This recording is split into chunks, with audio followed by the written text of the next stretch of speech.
Hello, everybody, and welcome to the Rocker Dog Podcast. One of a million podcasts out there, but the only one that talks to musicians about their dogs and the wonderful rewards they bring into their owners' lives.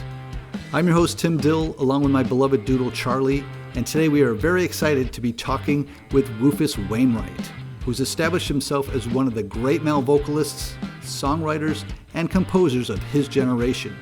His 12th studio album, Folkacracy, features guest appearances by Brandi, Carlile, Sheryl Crow, and John Legend, to name a few, will be out June 2nd. And this is his well-traveled rocker dog.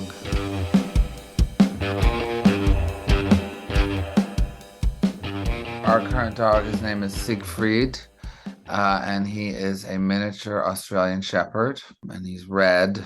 I think that's like a merle or red merle. I don't know the exact precise name, but yes, right. He's a red and white kind of. And how old is he? He's just over 2 years at the moment. Yeah, almost 3 maybe. Okay. Curious about the Australian Shepherd. From what I understand, very, very active dogs, both physically and mentally. Yeah.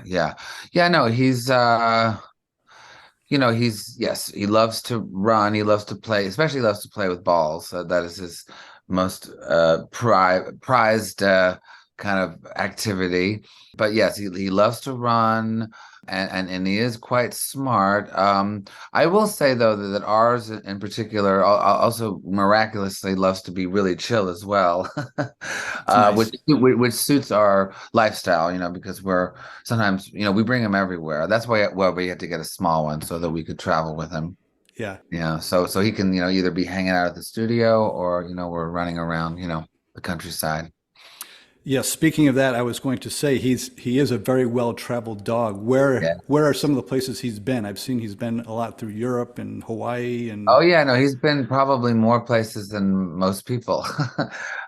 He's been recently. We were just in Georgia, and I don't mean the US. I mean Georgia, next to Russia. Right.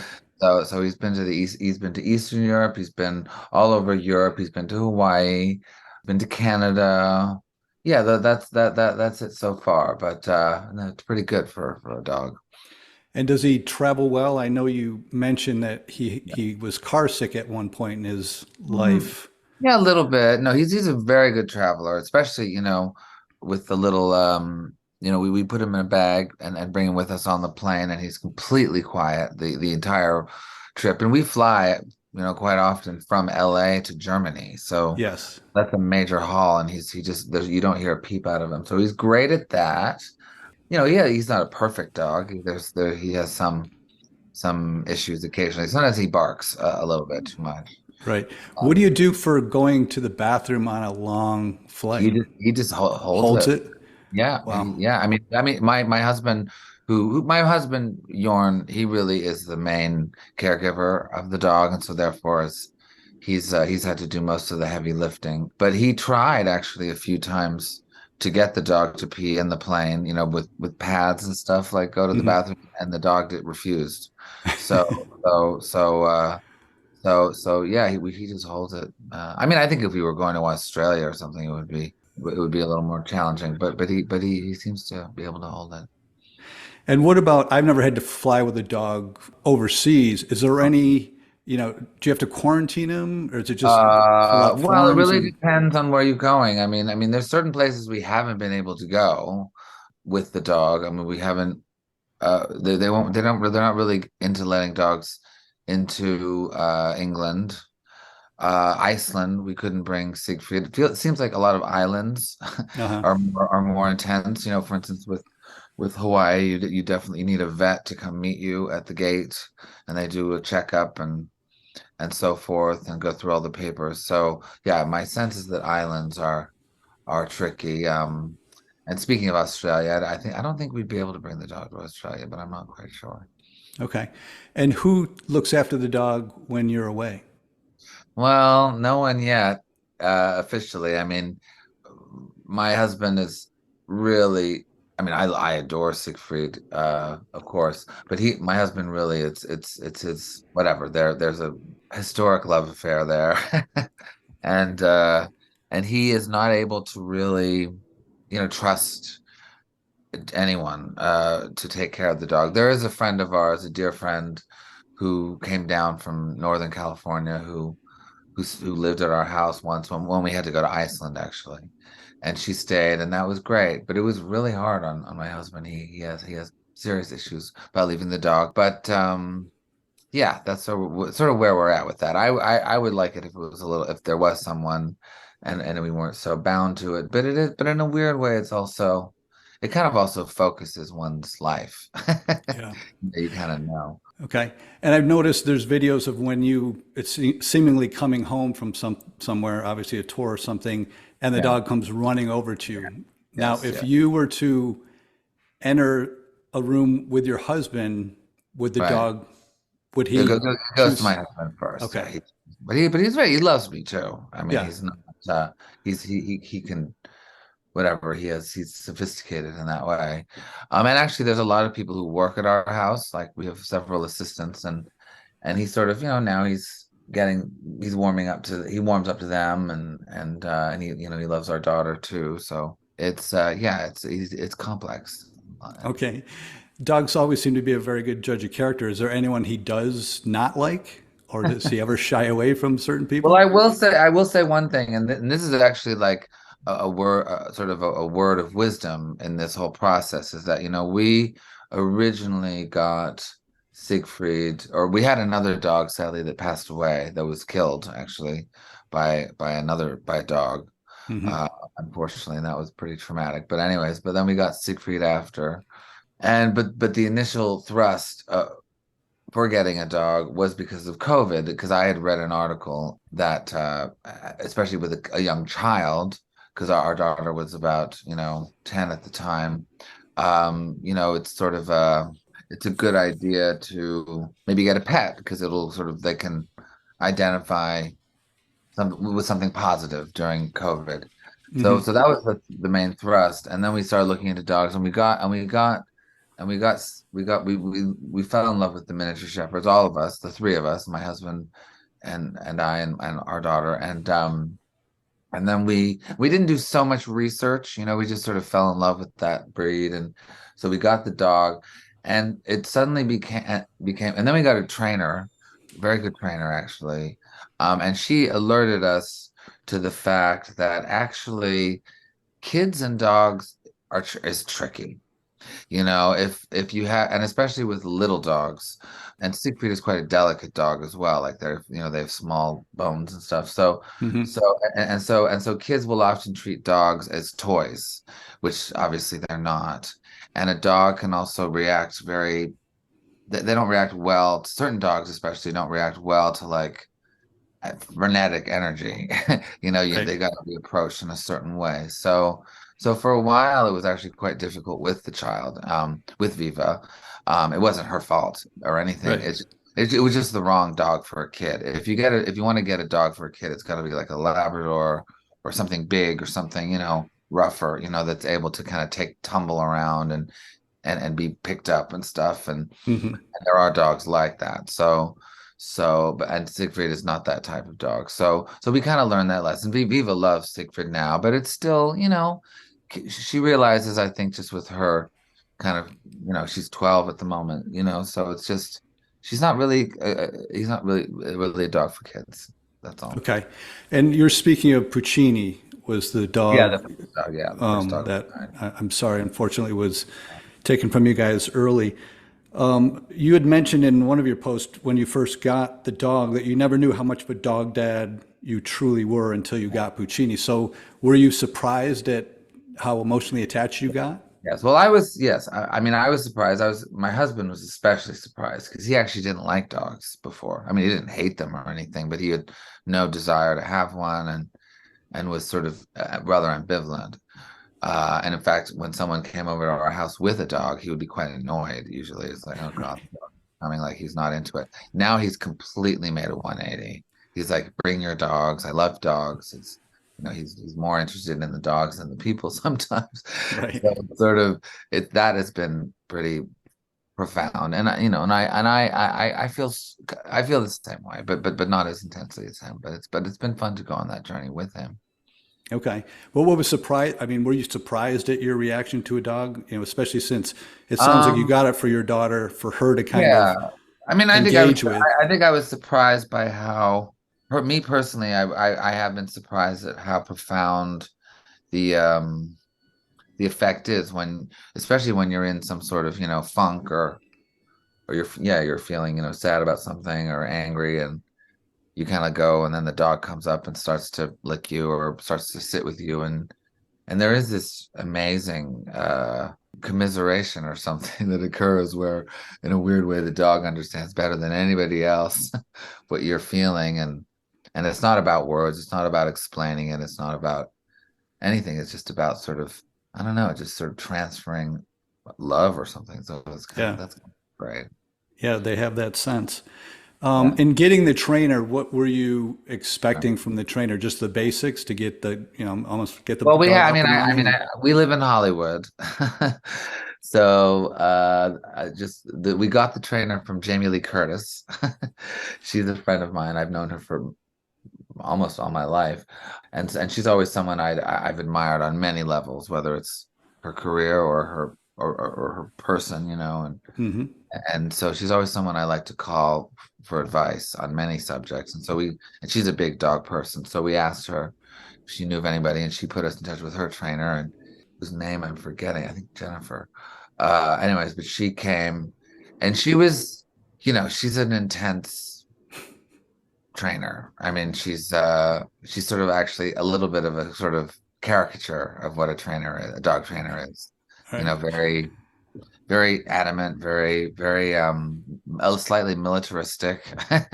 She could have been a character from actually Best in Show, oddly enough. But she was wonderful, but like it was like intense, like at one point she's like, don't let the dog lick you, and don't acknowledge the dog when when you come back, because you don't, and I'm like, and then we're like, wait a minute, we want the dog to lick us. It's Right. fine. She would like train like police dogs, and or dogs for Hollywood movies. So she was a little but she was great, and she kind of toned it down when we told her, what we wanted, what we expected. And Okay. It sounds like was she more training you guys, yeah, yeah, oh, very much so. Yeah, very much so. Which is which which is I common. I mean, that's kind of the way they do it. I mean, yeah. when I had my dog trained, that's pretty much what the trainer told me was, "I'm here to train you how to train your Yeah, dog." yeah, yeah. So back to Siegfried, him being very active mentally and physically. I noticed that you guys put him in agility classes. Yes. He took swim classes. Does he take to everything like a champ, He or loves agility. Yorn, that's something my husband Yorn does. And he's actually toying with the idea of maybe going to some other levels with that, maybe even competing, oh because wow, it just brings him a lot of joy, and Siegfried seems to enjoy it a lot. So yeah, so that's something that yeah, my husband really has embraced, and I love to go watch as well. okay. I don't know how this question is going to land with inspiration, but I know your daughter inspired your song "Unfollow the Rules." Right, right, right. Has Siegfried or Puccini inspired any creativity in Yeah, I you? mean, I wrote a song about Puccini, actually called Puccini, which I haven't released yet, but that will probably show up at some point, and that was about his death and Hmm. so forth, because that was a very intense experience. But what's interesting is that I've also during COVID, a lot of my tours were canceled. So I was at home a lot, and I started drawing a lot. I've been doing a lot of illustrations. And I've actually drawn the dog a lot. Okay. Um, I mean, there's a total reason why, there's a whole history of artistic, visual arts around dogs. I mean, Right. they're wonderful to draw. Well, I have a number of guests on the show that have tattooed their dogs somewhere, That's not obviously on happening. their bodies, but I know that's not your what you're going after. But I did notice that you did have this beautiful painting commissioned. Yes, yes, yes, yes. Yeah, no, we've had a painting commissioned, and then I had another painting. My husband also turned 50, in January, and for his 50th birthday, I painted the other dog. I painted Siegfried, or I had Siegfried painted. So we now have portraits of both dogs. Yeah. Okay. And I don't want to sensationalize it. I know this probably is something that induces like a PTSD, but can you tell me what happened in like a top line? Yeah, no, I mean, it's just, I mean, this is also a word, of wisdom in the sense that, we were new dog owners, and Secret was quite young, a real puppy.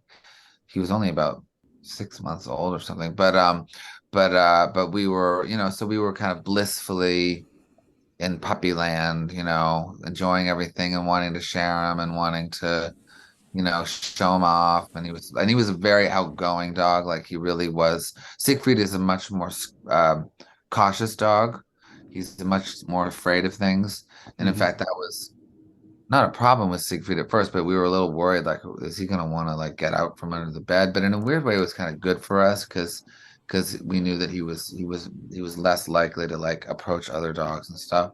Right. So it actually worked. But Puccini was the opposite. He loved all the dogs and he wanted to play with everybody. And So we were on a road trip and we went to visit someone and who we didn't know that well, and they had let us stay at their house, and when we got there, they had this big boxer, kind of mean looking boxer with like a scraggly tooth and stuff. I mean, it looked, whatever. You couldn't have asked for a more kind of scary looking dog, though the dog seemed nice. But but the owner said, my dog's a little weird sometimes, but we should, be careful. That should have just been like, okay, we're leaving. Right. You know what I mean? Yeah. Thank you, but we can't stay here. But we didn't really know that, we just kind of went with it, and then the dog started to hang out, and everything seemed fine. And then at one point there was a food issue where the woman had put out food for her dog and hadn't closed the door, and Siegfried went into the food, and it was nature took over. Okay. So yeah. Well, I'm terribly sorry to hear it, and yeah.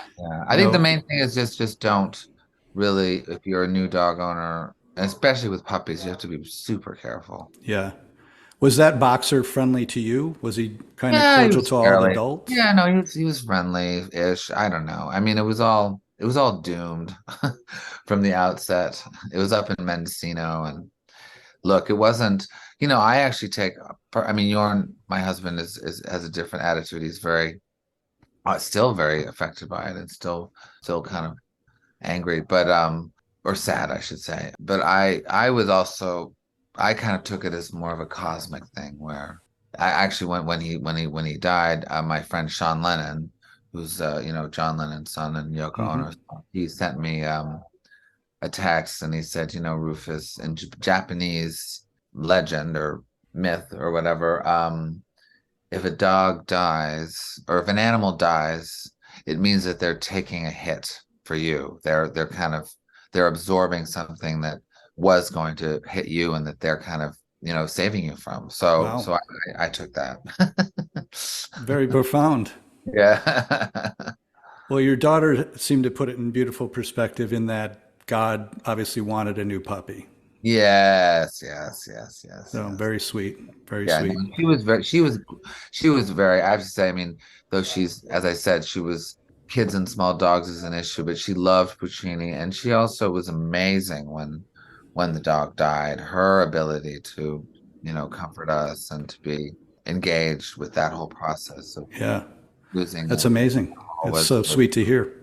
Wonderful. It was really wonderful. Well, we're not done here, but I was just going to say thank you for sharing that. It's fun to hear how you describe all your dogs. What would his take on you be if I was interviewing him? Oh, well, Siegfried and I have a secret kind of love affair, in the sense that I think, yes, Jorn is Siegfried's main caregiver, and Jorn is the one that he, his daddy that he goes to, or Papa, I should say, who he, runs to first and all of that.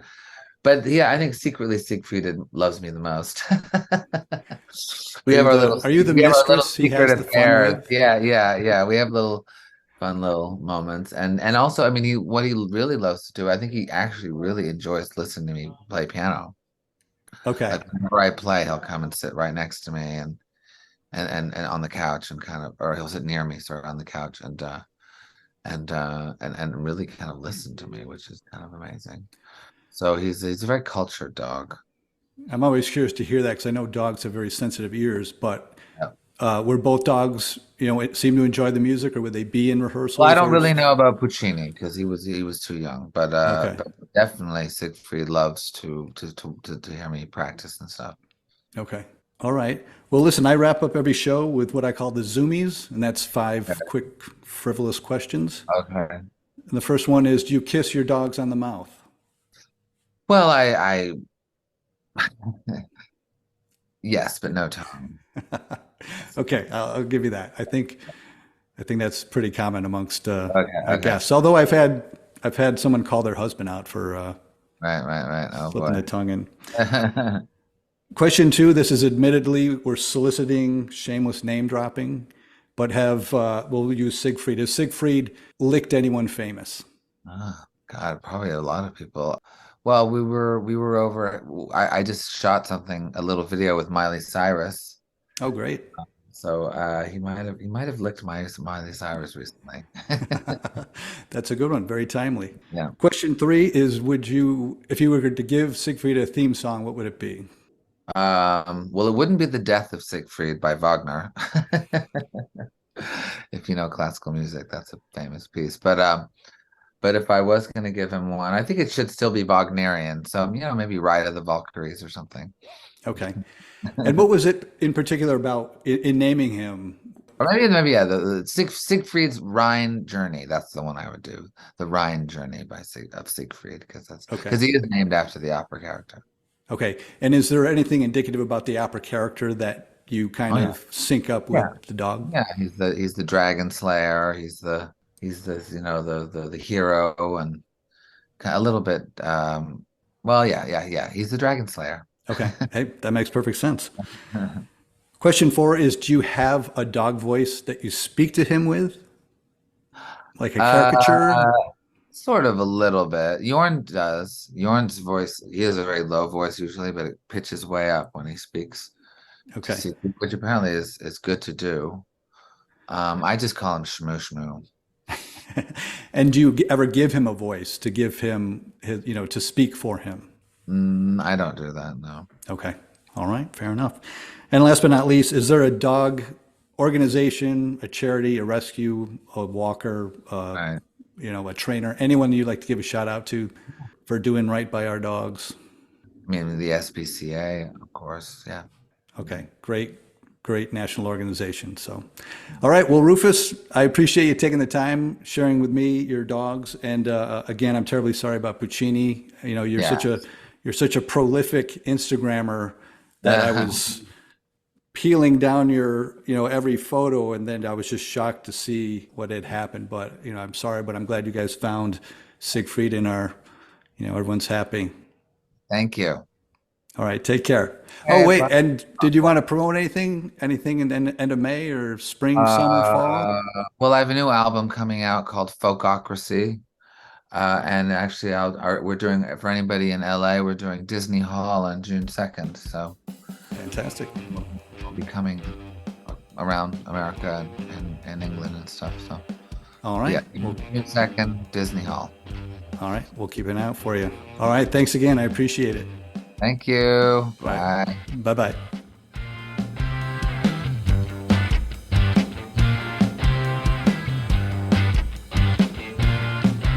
All right. Many thanks to the busiest man in the business, Rufus Wainwright, for taking the time to share his dogs with us. As you heard, Rufus's new album, Folkacracy, which features a whole host of special guests, will be out June 2nd, which will coincide with his tour kickoff at the Walt Disney Concert Hall in Los Angeles. The dog organization Rufus chose to spotlight is the SPCA, not to be confused with the ASPCA. The SPCA is an international group of humane societies who offer a wide variety of services to promote the human-animal bond. These services include pet adoption and rehoming, low-cost spay and neutering assistance, vaccine clinics, and so much more. Thank you as always for lending us your ear. Let us know you're out there by following us on Instagram at Rocker Dog Podcast, where you'll find pictures and video clips of our guests and their dogs. If you haven't subscribed to the show, do so now so you never miss out on a new episode, like the one we have lined up next week with a singer-songwriter who is a true champion when it comes to rescuing dogs in need. So please join us for that. Okay, I've got a dog to pet. Until next week, take care, everybody.